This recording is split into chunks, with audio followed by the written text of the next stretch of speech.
एजी Indian official channel को subscribe करें और हमारी आने वाली वीडियोस को देखने के लिए सब्सक्राइब पे टच करने के बाद बेल आइकन यानी कि घंटी पे टच करने के बाद ऑल पर क्लिक आप करें। देख रहे हैं कि आज अगर आप अभी तुरंत टीवी चालू करेंगे तो टीवी पे एक बहुत बड़ा ब्रेकिंग चल रहा है कि अतीक और अशरफ को मेडिकल को लेके जाया जा रहा था और वहाँ पे 3 लोग आते हैं, अज्ञात लोग आते हैं और अतीक जो है वो बाइट दे रहा था मतलब मीडिया को और वहीं पर आकर के उसके दिमाग के ऊपर जो है बंदूक लगाई जाती है और वहीं पर उसको शूट कर दिया जाता है और दोनों भाइयों की मौके पर ही मौत हो जाती है। तो अब इसमें क्या एंगल है, क्या हम लोगों को समझना चाहिए, क्या इस पर लॉ एंड ऑर्डर का फेलियर है उसको समझना चाहिए या फिर हमें दूसरा एंगल ये भी देखना चाहिए कि बहुत सारी राजनीतिक पार्टियां आपने देखा कि जिस तरीके से सवाल उठा रही थी अतीक के बेटे अशरफ के इनकाउंटर पे, क्या उनका क्या कुछ एंगल हो सकता है। बहुत सारे ऐसे तमाम एंगल हैं, हमें अपने दिमाग को शांत करके और इस एंगल को समझने का कहीं ना कहीं प्रयास करना चाहिए।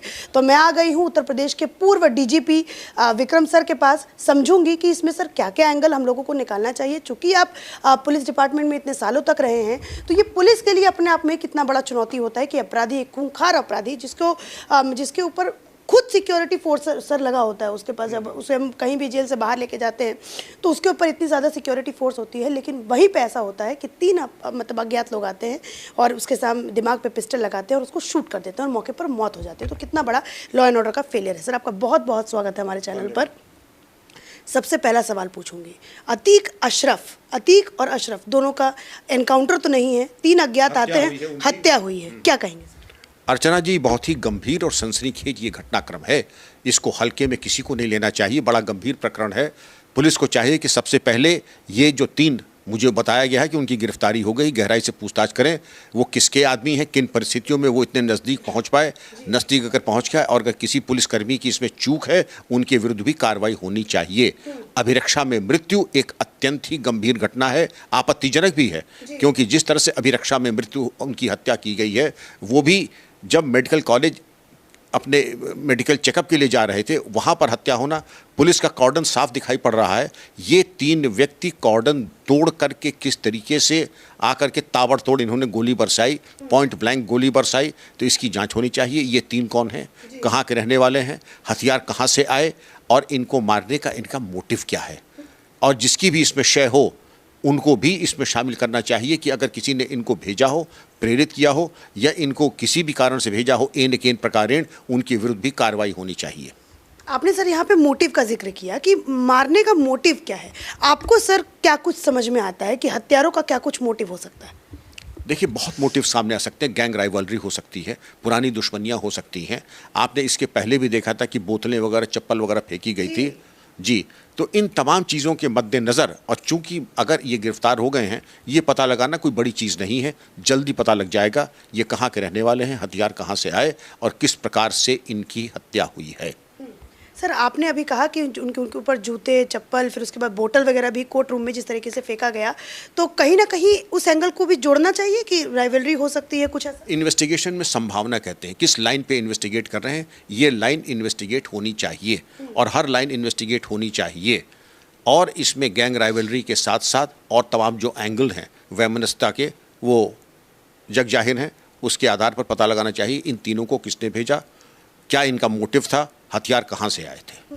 सर अभी अगर मैं आपसे ये पूछूं कि अभी आधे घंटे पहले हम लोग यूपी पुलिस की तारीफ कर रहे थे, यूपी के लॉ एंड ऑर्डर की तारीफ कर रहे थे कि जी यूपी जैसा लॉ एंड ऑर्डर है ही नहीं कहीं, और अभी आधे घंटे बाद यूपी के अंदर, यूपी के लॉ एंड ऑर्डर पे एक बहुत बड़ा प्रश्न चिन्ह सर लगा है, क्या कहेंगे? पुलिस अभिरक्षा में इस प्रकार की हत्या एक प्रश्न चिन्ह लगाता है, आपत्तिजनक है, नहीं होना चाहिए था। न्यायालय ने आपको अभिरक्षा में इसीलिए दिया था। अभिरक्षा का तात्पर्य क्या है, कस्टडी में, कि सकुशल आप ले आएं और सकुशल वापस करें। ये अगर हुई है, बहुतों की बहुत ज़्यादा जवाबदेही है, बहुत सारे पुलिसकर्मी अधिकारियों की बहुत बड़ी जवाबदेही। आपने खुद देखा, इतनी बड़ी संख्या में पुलिस बल था और फिर भी हत्या हो जाती है, क्या कारण है? सर एक बहुत बड़ा सवाल जो है, अपने पीछे हत्यारे छोड़ के जाते हैं। एक और मैं अगर बात सर पूछूं कि अभी प्रयागराज जहां का अतीक रहने वाला है, अभी मैं वहां पे रिपोर्टिंग करने गई थी एनकाउंटर के बाद, अतीक के बेटे अशरफ के एनकाउंटर के बाद, तो वहां पे लोग पहले ही ये बोल रहे थे कि ये तो मुसलमानों के ऊपर टॉर्चर है। अब वहाँ पे जब लोग होंगे तो वो तो सीधा सीधा बोलेंगे देखो जी मुसलमानों को तो भय में रख रही है सरकार। ये इसको कैसे? मैं इसको हिंदू मुसलमान में नहीं देखता हूँ, जात बिरादरी में नहीं, मैं केवल अपराध के दृष्टिकोण से देखता हूँ। इसका मोटिव क्या है, अपराध के पीछे कारण क्या है, और किस प्रकार जिसको कहते हैं कि जिसके मैरों में, जिसकी हड्डियों में, डीएनए में अपराध है, वो इस तरीके की घटनाक्रम को कर सकता है कि पुलिस अभिरक्षा में पुलिस की सुरक्षा चक्र को भेदते हुए आकर के, जानते हुए कि वो भी मुठभेड़ में मारे जा सकते थे, लेकिन अगर गिरफ्तार हुए हैं तो उनसे पूछताछ की जाएगी, फिर भी उनको फांसी की सज़ा तक तो हो ही सकती है। और ये चीज़ जो है मुसलमान हिंदू की बात नहीं है, ये इन्वेस्टिगेशन बताएगा, लेकिन अवधारणा के तो तमाम लोग हवा देने वाले हैं। मैं इसको केवल अपराध के दृष्टिकोण से देखता हूँ, हिंदू मुस्लिम का कोई इसमें एंगल मैं नहीं देखता हूँ। राजनीतिक एंगल देखते हैं सर? बिल्कुल देखता हूँ, बिल्कुल देखता हूँ, राजनीतिक एंगल भी मैं देखता हूँ। और ये कितना बड़ा हो सकता है राजनीतिक एंगल? जितना बड़ा जघन्य हत्याकांड आपने अपने जीवन में कभी देखा है, कभी सुना है ऐसा? नहीं देखा है ना, नहीं सुना है ना। Rarest of the rare case है। इसकी संभावना, इसकी जड़ें कितनी गहरी हैं, मैं इस पे कयास अभी नहीं लगाऊंगा। इस पे कयास लगाना भी अभी बहुत जल्दी होगा। और ये हम सबको, आपने जब ये सर खबर सुनी तब आपके ऊपर क्या असर पड़ा कि मतलब पुलिस के घेरे में रह के 3 लोग आते हैं, मार के अपराधी को चले जाते हैं, आपके ऊपर ये मतलब क्या चल? अविश्वसनीय लगा मुझे। फिर मैंने कहा कि इसको तस्दीक करना पड़ेगा, लेकिन जब हर जगह चैनल से पता लगा तो मैं तो बिल्कुल ही किंग कर्तव्य मूड हो गया। ट्रस्ट हुआ ही नहीं आपको? ट्रस्ट हुआ नहीं, पहले मुझे विश्वास नहीं हुआ। दोस्तों आपको इनकी विश्वास नहीं लेक्चर हुआ जब कैसे आपने इस लगी, घटना आप को अपनी सुना, कमेंट बॉक्स फिर में उसके बाद ज़रूर आपने लिखें। मतलब टीवी चैनल्स पे देखा, बहुत जगह से पुष्टि की, तब आपको जाके कहीं ना कहीं विश्वास हुआ कि ये।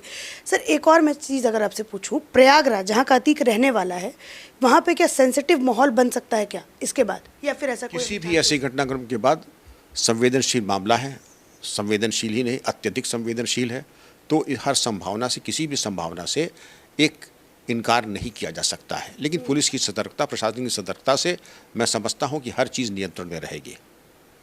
और अभी जैसे ही ये घटना हुई तो वैसे ही बहुत सारे लोग टीवी चैनल्स पे आके डिबेट करने लगे, लोगों ने मतलब आके अपनी प्रतिक्रिया देनी शुरू की। तो उनमें से एक भाई साहब थे जिन्होंने कहा कि ये तो अब बिल्कुल ही विभाजन का समय आ चुका है, ये विभाजन का समय आ चुका है।